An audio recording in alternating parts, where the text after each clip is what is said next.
Now, I've been wondering. I have a question for all of you, for all who follow the dragon's path, for all who can follow and feel the dragon by their side, for all of you. Because I heard something and I repeatedly read something that I have this question for quite some while, actually. Let me explain. You know, humans are peculiar creatures. And the reason why I say this is because I can never understand them. Even though I try to be one of them myself, but I fail all the time of understanding humans. Humans are such strange animals, and I try to connect with them ever since I was a child. Always failed all the time for connecting with them. So of course, all of this distance. But yeah, this question. For humans, the reason why I say this is because for humans, if there is something in larger numbers, such as these trees, if there was one tree, it would be, wow, there is a tree, we need to worship it. But now there are thousands of trees. And no, this one is no longer of importance, so it can be cut off. No problem. So the same thing with animals or grass or everything that grows or everything that lives. If there is just one, then it's, oh my goodness. Or if there are thousands of it, then it's no longer of importance if it lives or dies. Yeah, it's actually becoming a nobody. If this was the one, the biggest tree, and there is just no one else, or maybe just this tree, then this tree would be like, wow. But now nobody even looks at him. Nobody cares for this tree. The same with all of these animals that are going into a slaughterhouse. Who are they? They have all a soul. And who are they? Nobody cares. Nobody wants to care because they are a nobody.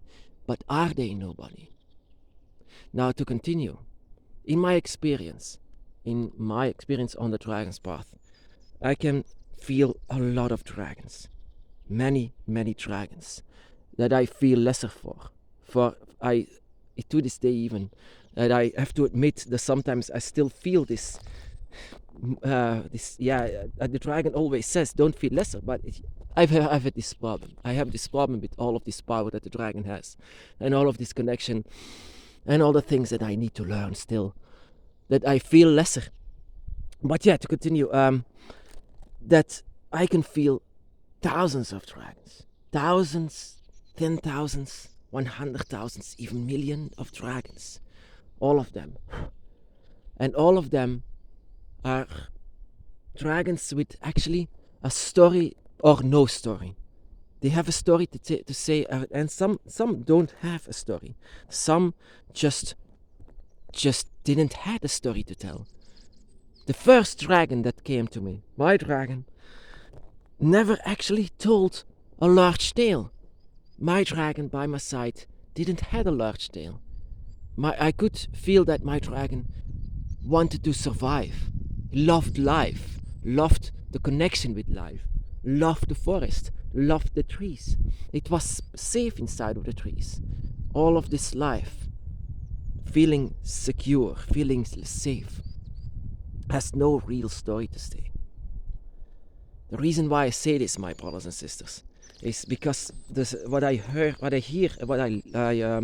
read from a lot of you, is that all of the dragons by your side, not all of you, of course, that a couple of you, they all have titles. All of these dragons have titles, but my dragon has a title myself because I gave my dragon a title, but no one else, not another dragon or not a human being, gave them this title.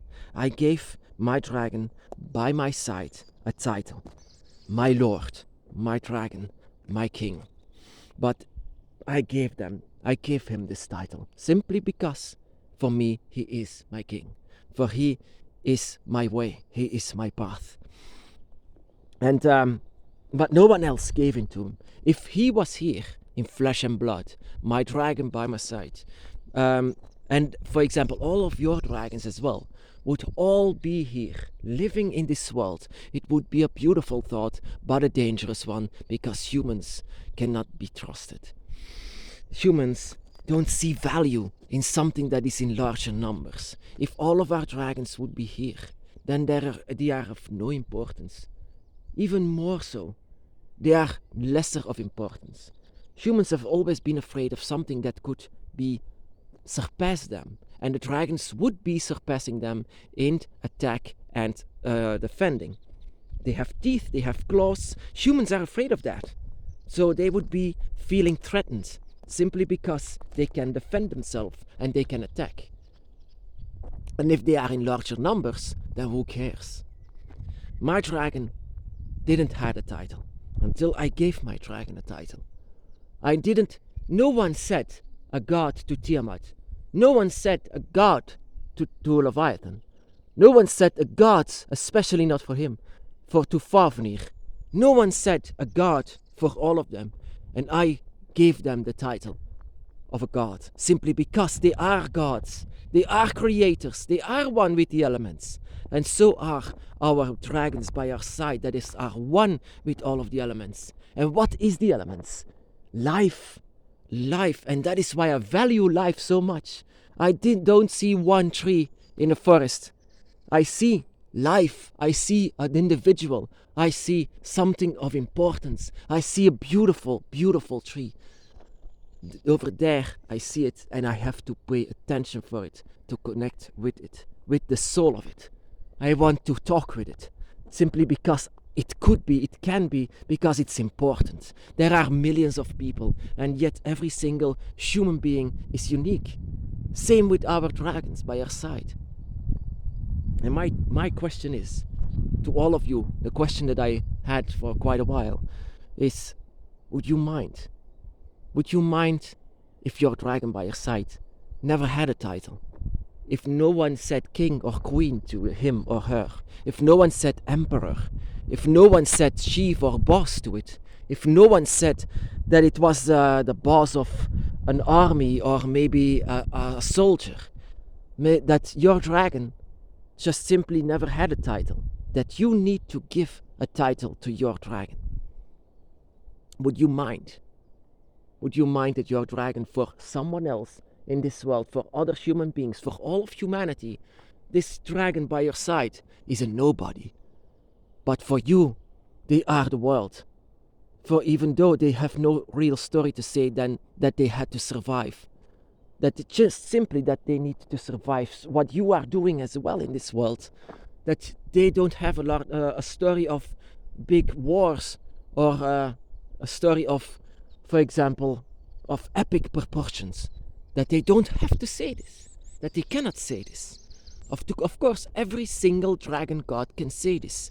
But your dragon by your side, the spirit that is guiding you, would you have a problem if they never had a real story to say, other than they needed to survive?